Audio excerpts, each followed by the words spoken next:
All right, we are back. Thursday Night Football. 49ers, kind of, at Rams tomorrow night. Let's just talk about the 49ers here real quick, Nate. Brock Purdy, Ricky Pearsall, Juwan Jennings all ruled out, which I think is good. Okay, like Juwan Jennings, right. What a warrior.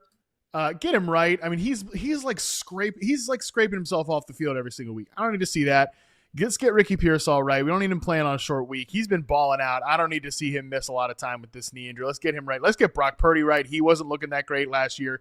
That last week was not really able to drive off that foot, in my opinion. So I think Mac Jones. I think Mac Jones would have started last week if he wasn't also injured. I mean, again, what is going on with the Niners injury situation? It's something so we're just asking questions here. But yeah, we're going to get a Mac Jones led team throwing to Demarcus Robinson, Kendrick Bourne, and oh man, my guy from the 2022 draft. I hate to admit it. It was Sky Moore himself, Jake Tonjes at tight end. Like this, that's the team we're looking at. This, Nate, I don't know if you remember this game, but it was when those tweets went out today, talking about this lineup, my first thought was, this reminds me of that 49ers Packers 2020 COVID game on Thursday Night Football, November 5th. I will never forget it because my sister got married. Yes. Okay. Married during COVID 2020. It all worked out though, folks. Don't worry. So she got married on that Saturday. So I remember flying in, and like first thing we all did was watch this Thursday night game, and it's Nick Mullins throwing it up to Ricky James for 9 for 184 and a touchdown. Ross Dwelly was the second leading receiver.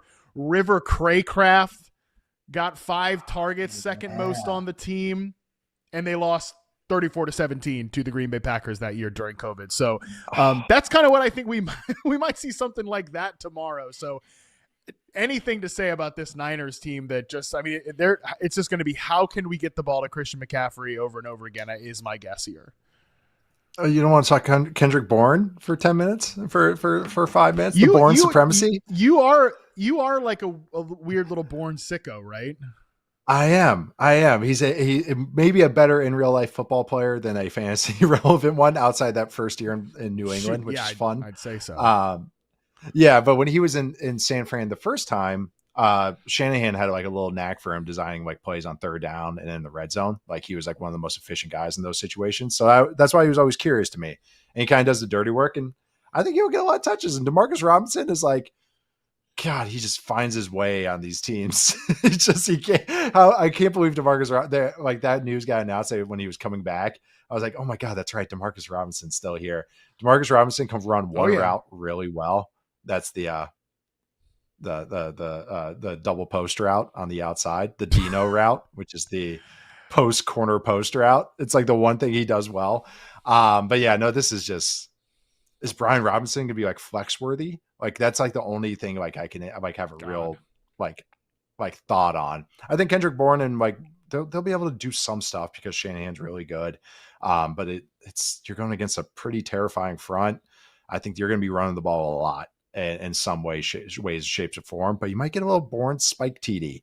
You might get a little well-designed TD if they get into the red zone. That's like the one thing I'm keeping my eye on. Just for this offense. I got other stuff on the other side of the ball. Yeah. My last thing on the Niners, because again, you got to be in a really tough spot to play into these guys in fantasy. But I actually do think that Demarcus Robinson, who they kind of signed originally to be Brandon Ayuk's replacement at the beginning of the season as the X receiver, and then he gets suspended for 3 games. So last week was his first game back. He only ran a route on 32.5% of the dropbacks, but 75% outside, 25% inside, and he would show up all the time in the red zone as a touchdown scorer for the LA Rams. So like plus 320 anytime touchdown to Marcus Robinson. I mean, maybe we can see something gross there, but yeah. Can we go let's go 1 for 1 with that? No, let me get what's Kendrick Bourne at anytime touchdown. I'll get I'll go on that plus 200. Okay, perfect. Right. I'll get Kendrick Bourne anytime touchdown. There we go. We'll go 1 for 1. I'll go Demarcus Robinson 320, and we'll see who wins. We'll let Twitter let us know who wins this one. So that should perfect. be interesting. It'll be Sky Moore. I'll take the vanity for Sky Moore. I'll throw up like a Sky Moore tweet if it happens. But all right, let's talk about the Rams here real quick before we get out of here. I mean, what is there to say, man? This offense is so awesome. Puka Nacua. I've been talking about it on the show. I finally just sacked up and did it, for lack of a better word. I put Puka Nacua as my number 1 dynasty wide receiver right now. It's got to be. He's awesome. Someone that has a lot of Puka Nacua shares in dynasty leagues. Yeah, that's how I feel about him. I mean, he's awesome. He's awesome. He's crushing it. Devontae Adams is doing his thing. Amazing. I actually think that this could be a pretty nice Devontae Adams game.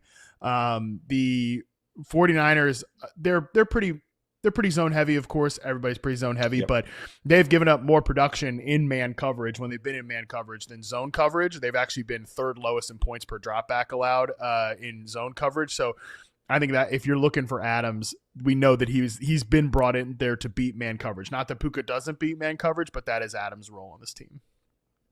Yeah, and even this run game stuff, like I think that this is the niche film room stuff that'll work out here. The Rams have really gone back to outside zone, which I think is really interesting. McVay is just such a fascinating study year in, year out.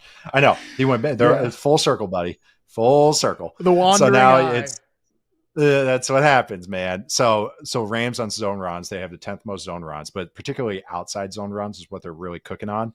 But on all zone runs, which includes inside zone, another day I can explain all the differences, but one's inside, one's outside. They're 7th in yards per carry, 4.9 yards, but they're 1st in success rate. 59% of their 51 zone runs have been successful. They've gone 51 carries for 250 yards and 2 touchdowns. 1st in explosive run rate, nearly 20%. And then I looked up, how are the 49ers? Because the 49ers run defense is not great. It's more middle of the pack. I have some Michael Williams stats, but that's not for this show. But 49ers defense versus zone runs. This is all from FTN Fantasy, by the way.